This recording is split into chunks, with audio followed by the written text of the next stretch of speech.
पवित्रता मी आपल्यासाठी बानुबया साकारत आहे. येरकोट येरकोट, जय मल्हार, सदानंदाचा येरकोट. पृथ्वीवर काही असुरांनी हाहाकार माजवला होता. ऋषीमुनीने व मानवाने देवाचे देव महादेव यांना समाधान करण्याची विनंती केली. तेव्हा देवाचे देव महादेव मानवाच्या कल्याणासाठी मार्तंड भैरवाच्या रूपात पृथ्वीवर अवतरले. असुरांचा वध केला.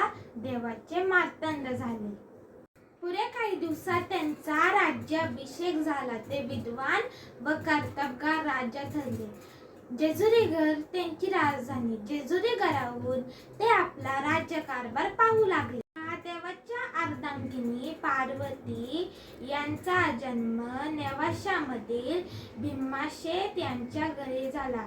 मारसा या रूपात त्या पृथ्वीवर अवतरल्या. त्याच काळात माझाही जन्म एका मेंढपाळ धनगराच्या पाऱ्यावर झाला आणि आमच्या तिघांचे त्रेतायुगात आगमन झाले. मागच्या जन्मीची मी जयाजरी, पार्वती मातेची जिवलग सखी. जयाजरी म्हणजेच आजची बानाई.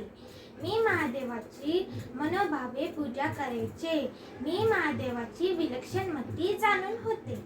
महादेवाची श्रेष्ठ भक्त ठरले. महादेवाच्या भक्तीत एवढी समृद्ध झाले की प्रेम कवा जडले कळलेच नाही. मी पार्वती मातेला कथा ऐकवली आणि त्यांनी मला वचन दिले, तुझ्या मनातील इच्छा मी पूर्ण करेल. हीच इच्छा पूर्ण करायची आता योग्य वेळ आली आहे. देवाचे देव महादेव हेच खंडोबा आहे हे मला माहीतच नव्हते. एके दिवशी नारद मुनीने मला ज्ञात करून दिले व सांगितले, तुझे व खंडोबाचे लग्न होणार आहे. हळदीपासून पिंड बनवली. पिंडाची मनोभावे पूजा करू लागले. खंडोबांनी साक्षात मला दर्शन दिले. मार्तंड भैरव म्हणजेच खंडोबा. खंडोबा आमच्या घरी 12 वर्ष चाकरीवर राहिले. ते मेंढ्या चारायचे, परेल ते काम करायचे. ते म्हातार बाबा आमच्या घरी 12 वर्ष राहिले, पण मी त्यांना ओळखले नाही. जेव्हा त्यांची चाकरी संपली ते मूळ रूपात आले. गोदावरी नदीजवळील दंडकारण्यात खंडोबा मला भेटायला आले. नळदुर्गे इथे आमचा विवाह संपन्न झाला. पुढे खंडोबा मला घेऊन जेजुरी गडावर आले. म्हाळसा देवीने आमचा प्रवेश नाकारला. प्रधानजीने व खंडोबाने विश्वकर्माच्या साहाय्याने आमच्यासाठी एक नवीन वास्तू तयार केला.